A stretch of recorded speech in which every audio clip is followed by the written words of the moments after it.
tunin Thilha Thusim khat anangai kirute Jaan le kot Epida Nakha zilo uham leisit hong kisima panin tuni change in e ho mi himte hi khowa pe le ki mangchi uvin ho hong thim pha le iki chol ji uvin hitabang ma achun mina mu thelo thilate jong sun le ki chol ji un Jaan le amho hi aki mangchi uvin hi Nakha ni kaloi pa hi dampun kin jong damon thu ke pha na chun ke jong apet pen kaloi pa kom lam chu kadel pheitan amho in kathuna chun ainu ba chun kuima an umpun kin jong invel ho chu kavele len hi le kuima kamu ki lo pha na chun kaloi pa chu ha damo wala hospital anga apu phei utan te ka tin kaloi pa nu le pa chu nga funding ka ti lai ta achun window hongi bengin kin jong window hongi be na lang chu ka ga ve na hi le window achun kaloi pa an dingin akhut chu ahin jamin hungo tin ein ko ta na hi ke jong in kot na lang achun ka chi phein kot chu ka ga sonin a hi le kot chu ani kampun ka son hong pai pai tan hechun ke jong karut pai pai in kaloi pa ko machun ka tovin nain ku te hola chi kam utam kuima nom hi be ovin nada mo tho jong ka za in I ati le na changan ham tin ka dongin hi le koloi pan jong anu le pa chu ke ka thun ma sangje ma chu lo la dinga apot hon chu hin sei bi tan hi yati chen koloi pa nu le pa lo to hi le koloi pa ma adam lo to achanga ding chu nom ko sapon chomha ka to pi tan hi le chomha jovin polanga gari ko khagin ka hin ja ja achun window akon chun ka ga aven hi le koloi pa anu le pa chu na hin amanin jong lo hin khai hlonin in sunga chun onglu pa pai hlonin phatma age sang tim ta je chun ken jong koloi pa ko machun nilha ane zo le ka hong thei ki le hong nangi ka tin ka ki le tan hi ichinilha an kani zo zo wachun pungju ka ve na hi le pungu mukhai hovel we hi na lai ji chun ke jong ka chipat do in koloi pa ko ma chumhat ka to dinga chun amo in lam chu ka zon ta na hi koloi pa te in ka hlun na chun kholai leng jong ala dim se jing un ke jong koloi pa ru ma chun kalut pe pe in koloi pa ko ma chun ka to win ka ke horim thon ta na hi le ke holim anu wal ji chun phat chi lam jong he patelovin ka ke ho thon hi le banga ji khai pung chu ahong gingin kin jong pung chu ka ga ave na hi le pung baro na hitan hechun koloi pa ko machun pung baro hitan ke jong kile tangi ka tin mangpha ka kithat to hlonin koloi pa ruma ko na chun ka ga apo do in hi le ain lut naw akot pi chu ana ki hong thaso ke in ken jong nul apa khat to chu polanga pot ka hi se in polanga ge achun polanga koima kamu ki lo pha na chun ken jong nom thei ka sa lo ji chun akot pi u chu kamo kha pi pi in langa ka kile tan hi ke jong ka chi chi in gala ko na chun kaga kinung he in kaloi pa te in chu kaga nung ve nin hi le ain ko na chu ana ki hong ki nin chule ain sung wa mi sa na san khat vom le lu na awa le le jong chu ga mun kin jong kholai le nga hung ho kha to chu ge dana hin te ka tin ima indon selovin ilam chu ka jon pa pai tan hi lampi ka zo na in ka hlun di ko na chun kanung lai ta a kyang khonungin ki na lang sanga ahung nai je che ka za za achun ka kinung heloi chelin ka ven hi le kuima ka mukit te pun ichi pet ta achun ka ki hung cha in ke jong ka thlai in agang in ko chu ko hongin in sunga chun ka thlai lut tan rum ka hlun jo jo achun thil dan chu ka gel le num ko sa thelo je chun kaloi pa chu kol bola na inuwa maljit hongi ham ti ado chen ding ka tin ka phone chu kala do in kaloi pa chu ka kol tan hi le ring chi in a hi wangin phone chu ki pick up the phone hi chun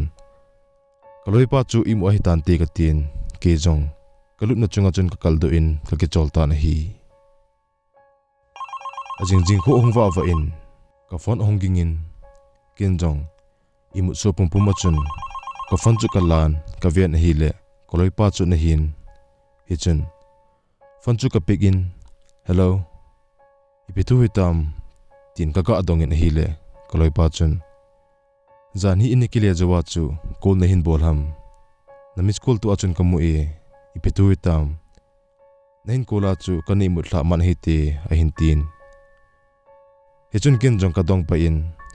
zanin inwa khulai le ho chu agi den umham tin ka dong tan hi le koloi pan jong ke po ye na po do do achun ke jong kai mu pai pai ta e ipiti aham a hin tin ken jong ima ati po ye a hi jong le bune jole hungwa phe na nge ka tin phone chu ka koi tan hi ke jong jing an kani ajo jo achun kaloi pa ko machun ka chi phe kitan ainu ka thun na chun kaloi pa chu polanga anatovin adamon akuna chun an ol dom tan ke jong kaloi pa ko machun ka tovin ka ki holim lim thonin a hi le kaloi pa chun ajuwa phone nei do chu ka in kutte ka do le koima hongi ompoi tiwin ipiti ham ipida nei do ham a hin tin ken jong ni thla ka thil mu chu shading ka ti le abangle ka lungmit hiding ham ka tin ka se do num ta pun achai chai nan kaloi pa ko machun ka thil mu dan cha chu ka sei pita na hi le kaloi pa chun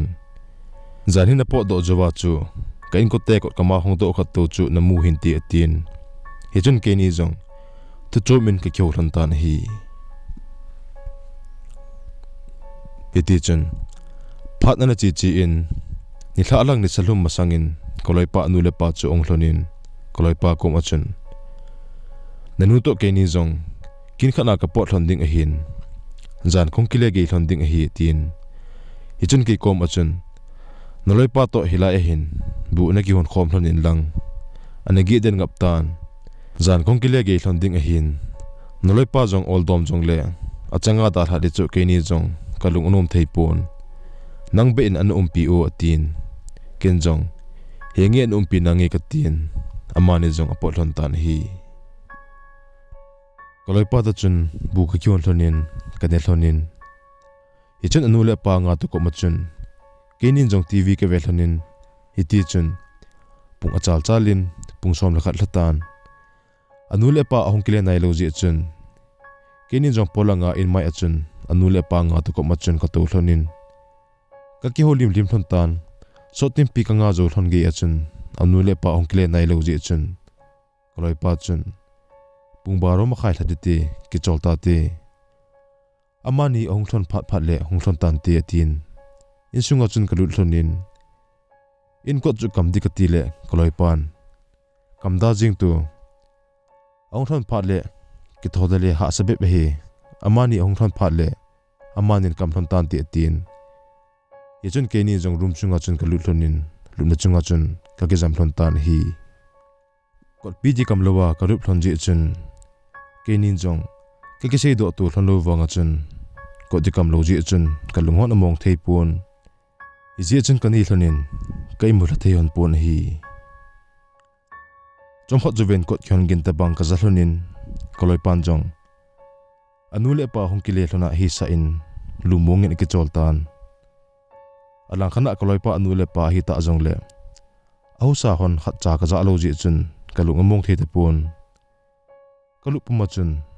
room kot lang chu ka ve thim be jing tan hi le room kot chu ong kyong in kot a kyong ki ka a moneu lai khana ko na chun ni tha ma sa ka mu ta bang bang bom le lu na asana san nu me hi pasal hi khelo khanin amit san thena evet ka mu mu achun koloi pa langa chun ka ke in ka ko in su khang te di ka ti wangin iti ka lo a ka lo wangin koloi pa chu ka sukhang but tapun he chun ke jong ka kinung he in room kot nalang chu ga ve di ka ti le ka kom lai ta achun mom le lunin e nungat pumin anadingin he chi ka mu mu achun ka pumin ka chat thei tapun hitia chat thelawa lupna chunga karup lai ta achun insung josi a lai josi chu ahong thitan pendi ka ti lela ka peng the te pun hichipe lai ta achun ko kamu the ta lo wanga chun ka kom alum ko loi pa chu ahong ki tho do chu ka hen ahi wanga hoilanga chi ham wang ke ta pun hi chomphat jovin ruma lai chu ong pejap jamin lai dong phet phet na chun ko loi pa chu mi hem lim le merin kamuta pun alim chu mithilim apo in amai chu dang sitnin agop la jingin iti alai dong phet chan si le ka kom lama chun ahong nai che che in keila iti ka kitom ma ka kitom wangin ka ta sa chu acha the te pun achai chai nan kwat pula ong ki khagin ka za za achun rumsunga lai jo si chu awa su ke tan ke jong de bangin ka chat the tan koloi pa jong ka kom achun khoeluwa alup ngai banga chun anrum kitan sukhong ding ka ti le ka ki chat wal ji chun sukhong telovin lumna chunga ko nu chun ka ki thodu in kot pi langa chun ka chi in a hi le kot pi chu ana kyong na so ke in hi chipe ta achun polanga nu pi na po khat anaw ka pumpuma kot pi a ko na honglu na ki na ahin ho pa a inung lang ko na awado pa pai kamumu achun kapumin ka ti ki thingin kot pi kot chu khadi ka ti lai ta achun gala ko na gari khat ahong phei kamumu achun koloi pa nu le pa ti chu pa nin ke jong amani chu kanga do in pung chu ka ven hi le pung thu ma khai na wal ta na hi koloi pa nu le pa ong hlun hlun achun amani jong ka mai so chu bet thon le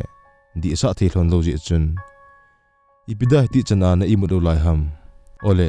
noloi pa chun alel ki thitam ti ai do thon thon chun ken jong amani ahong masang thona ka thil tu ho jo se chu ka sei pi thon tan hi le amanin jong